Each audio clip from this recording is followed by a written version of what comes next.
अस्सलामु अलैकुम रहमतुल्लाहि व बरकातुहू। यूनानी शिफा खाने में आपका एक बार फिर स्वागत है, इस्तकबाल है।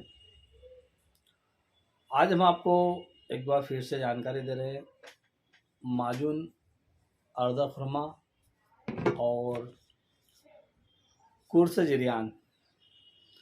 ये आप जनरल टॉनिक के हिसाब से भी इसे इस्तेमाल कर सकते हैं।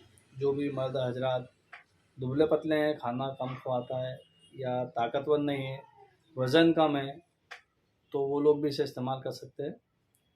ख़ास तौर पे तो ये उन लोगों के लिए होता है, उन नौजवानों के लिए होता है जिनको धात जा रहे हो, यानी कि वीर्य में पतलापन हो गया हो, शुक्राणु की कमी है और नाइट फॉल ज़्यादा होता है यानी कि एतलाम होता है, तो उन सभी लड़कों के लिए बहुत ही शानदार है।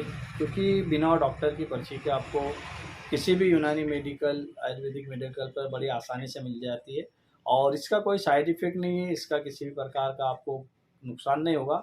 आप लाकर इस्तेमाल कर सकते हो। ये ब्रांडेड चीज़ें होती है।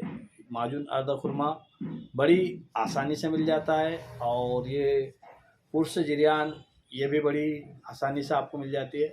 आप ये दोनों चीज़ें लेकर आएँ और इसे इस्तेमाल कीजिए। अब इससे आपको इस्तेमाल कैसे करना है इसके बारे में बता देते हैं हम। ये जो माजून अर्दा खुरमा है, ये आपको केवल एक एक चम्मच सुबह और शाम दूध से इस्तेमाल करना है। आप चाहो तो पानी से भी कर सकते हो, पर दूध से करोगे तो इसके रिजल्ट बहुत ही बेहतर आएंगे। और इसके साथ केवल दो दो गोली कुर्स जिरियान की ले लीजिए आप, और देखेंगे आप कुछ ही दिनों में आपको जो दाँत की समस्या है या नाइट फॉल्टी की समस्या है वो दूर हो जाएगी। आप इसे रेगुलर इस्तेमाल कीजिए। कुछ दिन इस्तेमाल करने के बाद आपको इसका रिजल्ट देखने को मिलेगा। आपको फ़ायदा हो जाए तो दूसरों को बताइए ताकि दूसरे भी इसका फ़ायदा उठा सके।